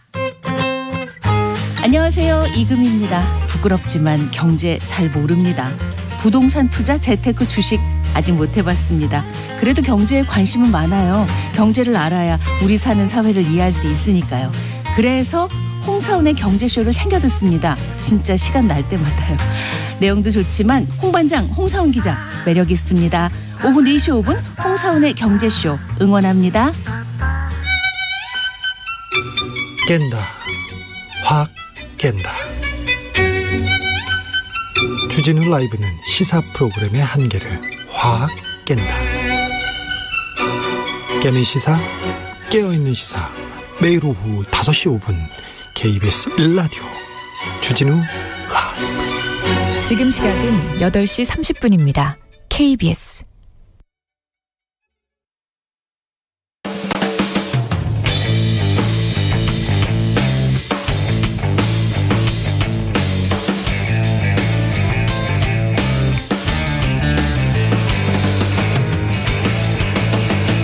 최경영의 최강 시사.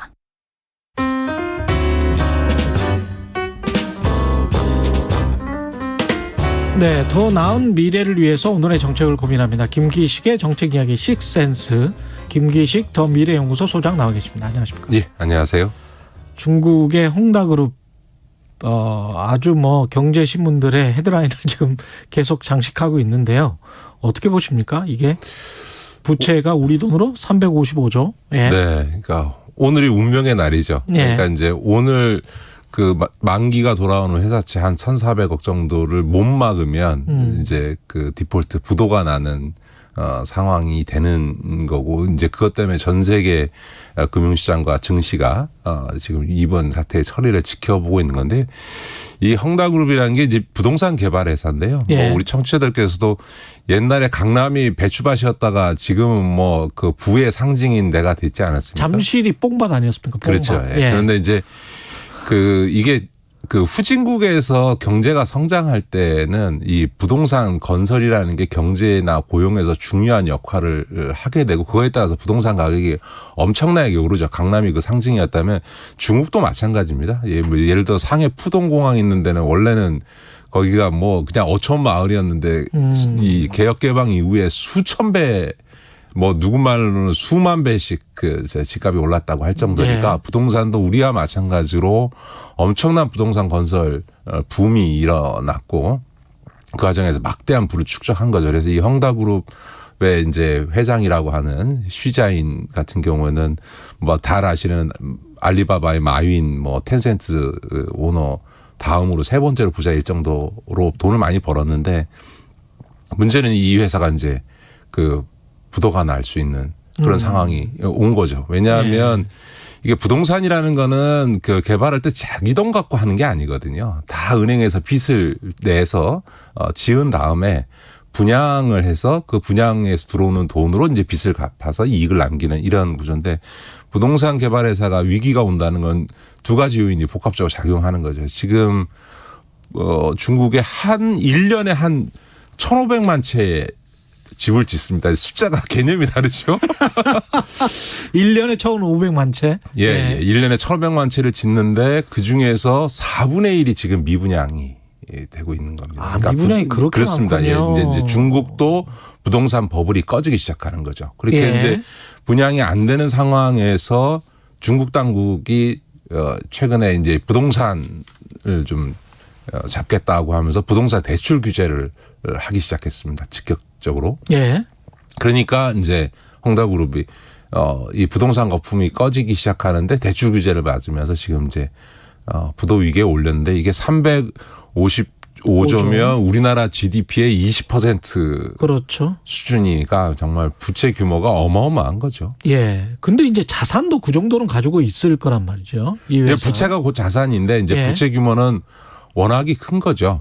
그런데 이게 부채가 이렇게 크긴 하지만 이제 문제는 이 헝다그룹의 위기가 중국의 금융 시스템의 위기로 갈 거냐, 전이가 될 것이냐. 이게 이제 핵심이죠. 전 세계의 중모점인데, 근데 이제 헝다그룹의 이 부채 규모라고 하는 게 중국 은행들의 전체 총 여신에서 차지하는 비중은 한 0.3%밖에 안 됩니다. 0.3%. 그러니까 얼마든지 관리 가능한 수준인 건 한데요. 그럼에도 불구하고 이번 헝다그룹의 이 파산설이 돌면서 전 세계 증시가 추석 연휴 기간에 폭락을 했는데요. 그 이유는 뭐냐면 헝다 자체도 크긴 하지만 중국 경제 규모로는 감당 가능한 수준일 수 있는데도 불구하고 이런 반응이 나온 이유는 뭐냐면 앞서 말씀드렸던 것처럼 헝다만이 아니고 전체적으로 부동산 경기가 지금 깔아앉고 있고 그다음에 부동산 대출 규제는 꼭 헝다에게만 겨냥돼 있는 건 아니니까. 그렇죠. 전 부동산 개발 업체들이 다 어려워질 거다. 근데 그러니까 다시 말해서 헝다그룹의 일종의 부도가 트리거 역할을 하면서 할 것이냐. 다른 부동산 중국의 부동산 업체들이 줄도산하는 사태로 갈 수도 있다. 만약에 그렇게 될 경우에는 아까 말씀드렸던 것처럼 헝다 정도는 중국의 은행들이 관리 가능하지만 이게 관리 가능하지 않은 수준까지 갈 수 있는 거죠. 왜냐하면 중국의 은행들도 헝다가 부도가 나게 되면 이게 부동산 개발업자들이 이게 부도날 수 있구나라고 이 채권들을 회수하기 시작하면 예. 이게 괜찮은 부동산 회사들도 유동성 위기에 빠져서 부도가 날 수 있고 그렇게 되면 다시 은행들의 부실 규모가 부실 채권이 늘어나게 되고 그러면 더 많이 대출을 회수하려고 하는 이런 악순환 과정에 들어가면서 전체적으로 부동산 업계들이 다 줄도산하고 예. 은행권이 위기에 빠지는 이게 이제 우리가 2008년도 리만 브라더스 사태가 터지고 나서 대한민국에서 벌어졌던 건설업계의 이 중소 건설업체를 중심으로 줄도산했던 그렇죠. 상황하고도 좀 비슷한 거거든요. 그러니까 그렇게 될 경우까지를 염두에 둔 위기감들이 전 세계 증시의 폭락으로 이어졌던 거죠. 근데 구제 금융을 할 거냐 또는 구조 조정을 할 거냐 이게 네. 전혀 다른 문제인데 네. 중국 정부가 구제 금융을 해서 헝다나 또는 헝다까지는 민영그룹이니까 그냥 여기는 망하게 하고 다른 국유 기업들 같은 경우는 이런 상황이 되지 않도록 어떤 조치를 취한다든가 뭔가 발표를 한달지 그럴 가능성 아니면 그냥 부동산 경기가 좀 빠지도록 구조조정이 자연적으로 일어나도록 그냥 내버려둘 가능성 어떻게 보십니까? 그러니까 이제 이 헝다그룹 사태는 두 가지 다른 차원으로 좀 봐야 되는데 이게 헝다그룹이 어떻게 될 거고 거기에 중국 정부는 어떻게 할 거냐라고 그렇죠. 하는 하나 문제고 예. 두 번째는 이번 사태가 이 어디까지 파장이 있을 거냐 예. 또 끝으로는 이제 중국 경제를 중장기적으로 어떻게 봐야 되냐 이런 문제들이 남는데 먼저 헝다그룹의 미래가 어떻게 될 거냐는 현재로서는 저는 예측하기가 조금 어렵다라고 봅니다. 무슨 얘기냐면 헝다그룹 사태가 연이은 부동산들의 줄도산과 금융 시스템의 위기로까지 가지는 않을 거라고 봅니다. 예. 그러나 헝다그룹에 대해서는 중국 당국이 어떻게 하느냐에 따라서 결정이 되는데 그 중국 당국의 판단은 이걸 겁니다. 자신들이 충분히 헝다그룹을 부도시키고도 부도나는 걸 방치하고도 이것이 부동산 업계의 줄도산으로 가지 않도록 그래서 중국 금융 시스템 위기로 가지 않도록 관리할 자신이 있으면 헝다그룹을 파산하도록 그냥 둬서 오히려 본보기로 삼을 거고요. 오히려. 예. 그러나 이 헝다그룹 사태가 그 정도에 끝이지 않고 다른 부동산 업계에 심리적 영향을 줘서 예. 전체적으로 부동산의 침체를 더욱 가속화시켜서 부동산 개발 업체들의 줄도산으로 이어져서 중국의 개발 과정에서 많은 대출을 해줬던 금융기관의 위기로 갈 가능성이 상당히 있다라고 생각하면 아마 파산하도록 두지는 못하고 다른 방식을 통해서 이걸 구제하는 방식으로 갈 거다. 다만 그것이 그냥 구제금융을 주는 방식이 될 거냐 아니면 구조조정하는 방식이 될 거냐라고 하는 거는 그 정도 이 사안이 미칠 파장. 그러니까 헝다그룹 자체가 중요한 게 아니라 이 헝다그룹의 부도가 미칠 파장에 따라서 중국 당국의 판단이 달라질 거다. 충분히 차단할 자신이 있으면 그냥 망하게 둘 거고요. 예. 자신이 없다고 보면 어떻게든지 개입할 거다. 이렇게 보는 거죠. 결국은 중국의 은행들이 어느 정도 타격을 입을 거냐. 이 헝다그룹이나 부동산 경기의 침체 때문에 그게 가장 중요할 것 같단 말이죠. 그렇죠. 그러니까 지금 중국의 부동산이 중국 경제에서 차지하는 비중이 무려 한 29% 30%에 가깝습니다.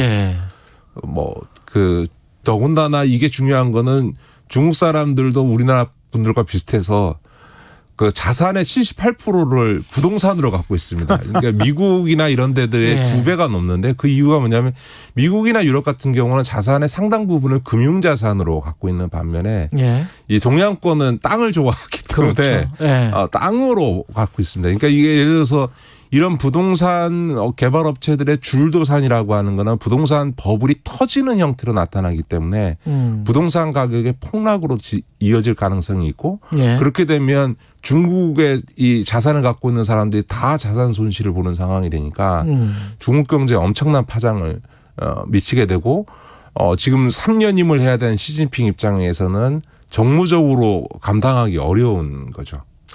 외국 투자자들 입장에서는 제 보니까 7, 8월 달까지도 뭐 HSBC나 블랙락이나 이런 세계적인 투자자들이 채권을 샀더라고요. 네네.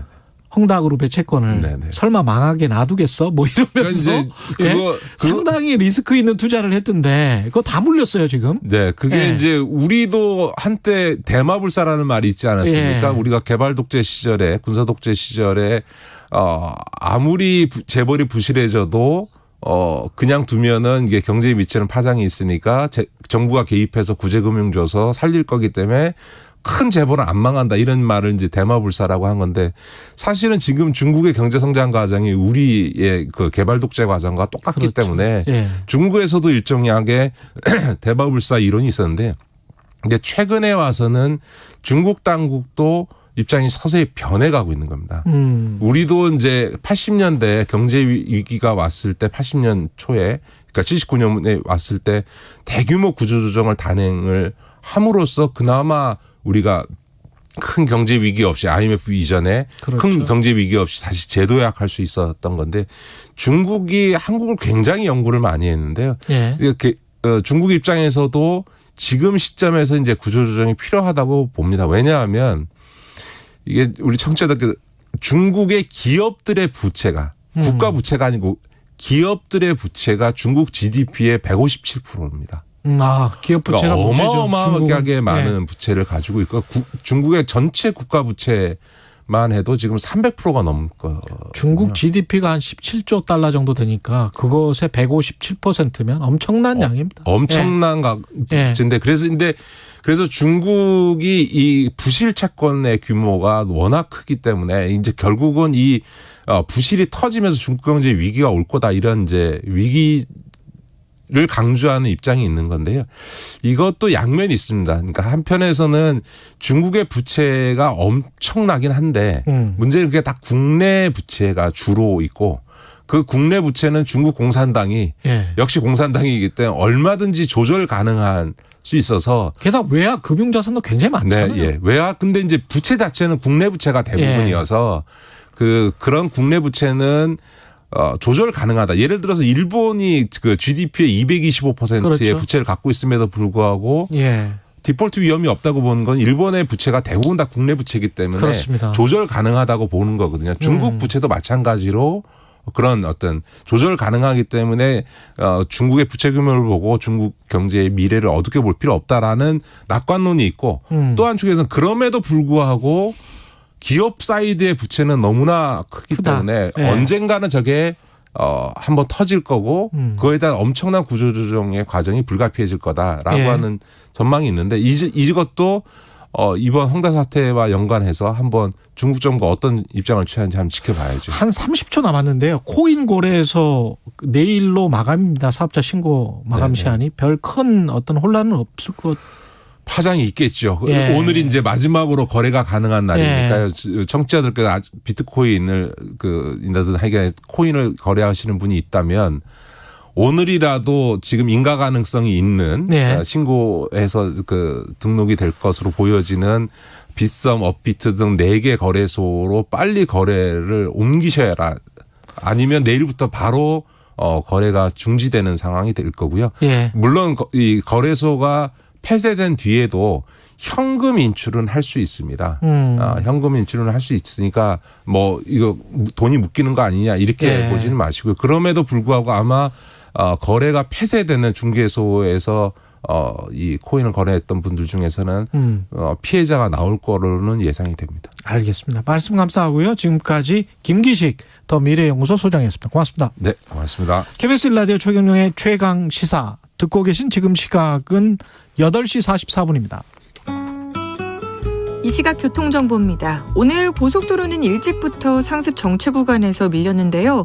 지금도 영동고속도로 강릉 쪽으로 용인에서 양지터널 부근까지 6km 밀리고 있고 반대 인천 방면으로는 월곶분기점 부근에서 2km 정체인데요. 월곶분기점 부근 1, 2차로에서 사고를 처리하고 있어서 주의하셔야겠습니다. 경부고속도로 서울 쪽으로는 달래내 부근에서 반포나들목까지 8km 정체, 반대 부산 쪽은 한남에서 서초까지, 또 오산 부근에서 남사 나들목까지 어렵고요. 경인고속도로 인천 방면도 인천요금소에서 서인천 부근까지 4km 속도 내기 어렵습니다. 목적지까지 안전운전하시기 바랍니다. KBS 교통정보센터였습니다. 여러분은 지금 KBS 1라디오 최경영의 최강시사와 함께하고 계십니다. 네, 지난 추석 연휴 밥상머리 화두는 당연히 대선이었을 것 같고요. 정권 유지냐, 정권 교체냐, 누가 누구와 맞부딪히게 될까? 추석 이후의 민심은 어디로 향할까요? 한국사회여론연구소 이강윤 소장 나와 계십니다. 안녕하십니까? 안녕하세요. 예. 추석 하루 앞둔 20일에 대선 후보 지지율에 대해서 두 여론조사 기관의 결과가 정반대였는데 KBS는 한국리서치에 의뢰해서 조사해 보니까 이재명 경기도지사 이재명 후보가 1위, 한국사회여론조사연구소 소장님 계시는 그쪽에서는 윤석열 후보가 1위. 어떤 차이가 있었던 건가요? 이렇게 완전히 같은 날 발표됐는데 조사 기관도 두 회사가 같아요. 예. 그런데 정반대로 나오니까 국민 청취자분들께서는 야 이제는 우리가 여론조사 결과들의 그 조사 방식까지도 일일이 신경 써서 봐야 하느냐 이런 말씀하시리라고 충분히 이해가 가고요. 분명한 경향 하나를 말씀드리면 사람이 직접 얘기하면서 문답으로 하는 이른바 KBS가 이번에 택한 방식과 사람이 했군요. KBS는. 사람이 묻죠. 그래서 전화 면접 조사. 네네네. 그리고 이제 저희들이 하고 있는 것은 ARS라고 그래서 그게 뭐 기계하고 말하는 건 아니고 성우가 녹음을 해서 그렇죠. 그걸 듣고 자기가 이제 응답 버튼을 누르면서 답하는 건데 사람과 실시간 대화를 하는 것과는 조금 다르게 느끼시겠죠, 당연히. 그 두 조사의 차이의 경향성은 계속 확인이 됐는데 이번 KBS 조사에서 제가 특별히 한 가지 눈에 띄었던 거는 오차범위 밖으로 이재명 지사가 우위를 확인했다는 거죠. 이건 굉장히 중요한 거죠. 윤석열에 대해서? 네네. 이 지사가 1위였고 윤 예비 후보가 2위인데 오차범위 밖으로 지금 밀어낸 1위가 됐지 않습니까? 이 지사가. 그것은 굉장히 큰 의미가 있는 겁니다. 그런데 한 가지 KBS 한국리서치 조사는 주례 또는 원례 이렇게 정기적으로 하는 건 아니고 특별한 시즌이 있을 때 8.15 특집이라거나 창사 기념 그리고 추석, 추석 이렇게 빅 이벤트가 있을 때 하는 거지 않습니까? 그래서 경향성을 확인하기에는 조금 횟수가 미흡한 감은 있다. 이런 점은 하나 있고요.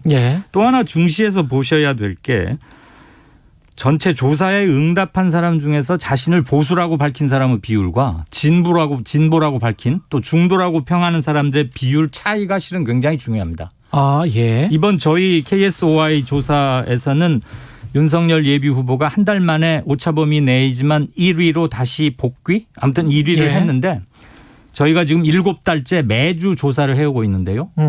이번 조사치에서 자신을 보수라고 밝힌 사람의 비율이 조사 실시 이래 7달 만에 최고치였습니다. 35.5%였는데요. 그만큼 응답자의 보수 성향의 그 응답자들이 많았다. 그 말은 저희가 보수만 골라서 전화를 드린 이유는 전혀 그럴 일이 만무하고요. 그렇겠죠. 보수층 사람들 중에서 발언 욕구가 늘어났다.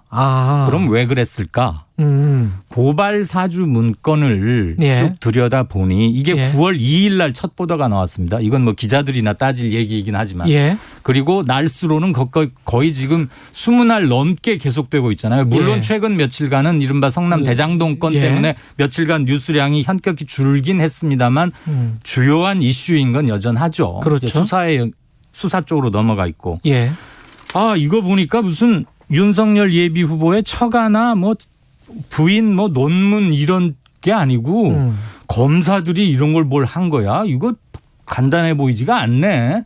이대로 두면은 요게 이 고발장 사주가 왔다 갔다 했던 그때 총장이 누구였어? 윤석열 총장 아니야? 상당히 데미지가 크겠는데? 예. 라고들 생각하는 겁니다. 네. 이대로 두면 무너질 수도 있겠구나. 그런데 지금 윤석열을 포기하기에는 조금 이른 거 아닌가? 왜냐하면 고발 사주 문건이 좀 헷갈려. 그렇죠. 윤석열 총장이 이걸 인지했는지 보고를 받았는지 아직 불분명한데 거기 국정원장은 또 왜 나오는 거야? 이게 뭐 헷갈리네 이러면서 사람들이 어리둥절하다가 보수층에서 그 결집 강도가 강해졌다고 봅니다. 이 조사 시기 관련해서 대장동 개발 의혹 이 의혹이 터지고 난 다음에 지금 KSOI 조사와 이루어졌죠. KBS 조사는 어떻습니까? KBS 조사도 마찬가지입니다. 저희는 9월 17일, 18일 이틀간 조사했고요. KBS 조사는 16, 17, 18일 3일간 조사했어요. 어느 정도로 인지하고 있었다. 대장동 건이 처음으로 나온 것은 9월 12일 3일경입니다. 뉴스가 나온 것은. 그런데 이게 굉장히 그 당과 당 애초에 문제 제기자는 국민의힘이었는데 민주당 내에서 이낙연 후보 측도 일부 문제를 제기하고 하면서 좀 양상이 복잡해지고 이 지사 캠프에서 아주 능동적으로 기민하게 대응을 하면서 거의 매일 하루에 관련 팩트 새로운 게 한두 건씩 늘 쏟아지니까 뉴스가 계속 살아서 움직였어요. 그러다 보니까 뭐 언론에서는 아무래도 살아있는 뉴스 뉴가 원래 새로운 거니까. 그렇죠. 그래서 고발 사주보다는 대장동 건을 많이 다루게 됐는데 이거 역시도 아직 밝혀져야 할 팩트, 사실관계가 좀 규명되어야 할 게 많지 않습니까? 맞습니다. 그 과정에서 조사 응답자들, 국민들께서는 이 건에 관한 정치적 판단을 아직은 좀 유보하고 계시는 건 아닌가. 왜냐하면 어떤 판단을 내리기에 충분할 만큼의 팩트가 밝혀진 건 없는 것 같고 양측 공방이 너무 센 것 같고 들어보면 조금씩 수긍이 가니까 왜 그렇게 큰 돈이 나온 거야? 이득이 커도 돼? 이러다가 그게 원래 시가 못 가져갈 건데 가져온 거대. 그럼 또 그걸 들어보면 맞고 말이죠. 그래서 아직은 엇갈려한다. 네네네. 그런 점이 있습니다. 지금 저 KBS 조사하고 KSOI 그 TBS 의뢰한 조사하고 그 조사 의뢰자 조사 시간, 조사 일시 같은 거는 좀 밝혀주시기 바랍니다. KBS 조사 같은 경우는 KBS 거는 저 중앙선거 여론조사 심의위원회 홈페이지를 보시면 좀 되겠고요. 그렇죠. 한국 리서치가 조사한 겁니다.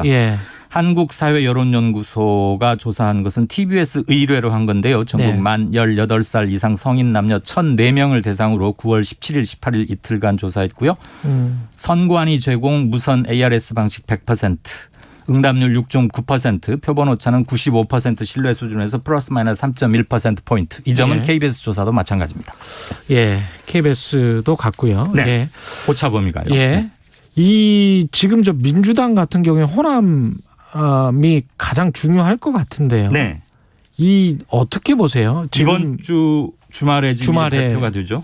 말 그대로 슈퍼위크고 일반 경선 시민 선거인단으로 참여한 분들 것도 함께 발표되기 때문에 실질적으로 민주당 경선을 이번 주에서 판가름 난다라고 보시면 될 것 같은데 지난주에 비해서 한 달 전에 비교해서 말씀드리는 게 훨씬 더 나을 것 같습니다.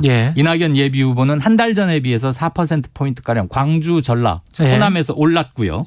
이재명 지사는 1%포인트가량 빠졌습니다. 이거 같은 경우 아까 그 TBS 조사입니까? 네. KSOI 조사. 1%포인트가 한 달 전에 비해서 빠졌다. 이것은 허용오차 범위 내에서도 매우 하단에 속하는 좀 작다고 볼 수 있지만 4%포인트 오른 거, 이낙연 지사가 오른 거. 한 달 전에 비해서 이것은 약간의 의미를 부여할 수도 있다. 오차범위 오차범위 이내이긴 한데 오차범위는 플러스 마이너스 3.1이니까 다 합치면 6.2인데 오차범위 밴드 안에 들어있기는 하나 보는 시각에 따라서는 4%포인트의 의미를 부여할 수도 있겠다. 특히 추미애 후보 같은 경우는 어떻습니까? 추미애 후보도 비교적 상승세입니다. 이것은 고발 사주 문건이 집중적으로 보도되기 시작하면서 역시 검찰은 개혁되어야 됐었던 거 아니야? 그러면서 검찰 개혁의 이쪽 편 상징이라고 할 수 있는 추미애 전 장관에게 많이 관심이 갔던 거죠. 그렇군요. 그 야당 같은 경우는 홍준표 후보의 약진이 여전합니까? 네. 지난주 제가 며칠 전에 이 자리에 나와서 6주 연속 한 번도 빠지지 않고 계속 올라갔다 그랬잖아요. 그건 거의 유일했다라고 했고 유튜브에 보니까 그것도 썸네일의 제목으로도 뽑혔던데 그 추세는 아직은 갑니다. 그러면 7주 연속입니까? 그렇게 되면? 그게 조금 애매한데. 애매해요?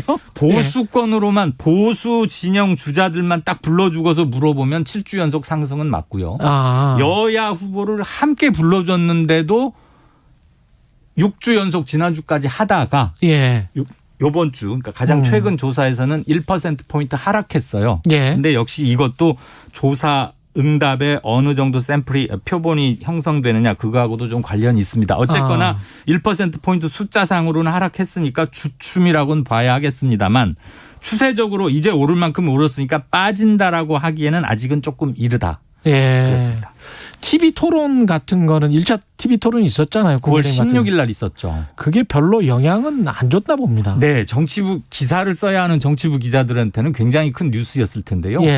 그게 그 전국 단위 공중파 방송도 아니었고 그리고 이른바 골든타임 8시, 밤 8시나 9시 뭐 요때가 아니고 조금 5시부터인가 해서 애매한 시간대도 있었고. 본 사람들이 많지 않군요. 네. 물론 다른 언론들이 핵심만 간추려서 기사를 많이 쓰긴 했습니다만 그럴 경우에 직접 공중파에서 골든타임에 방송되느냐 안 되느냐 시청률하고는 좀 상관이 상당히 있고요.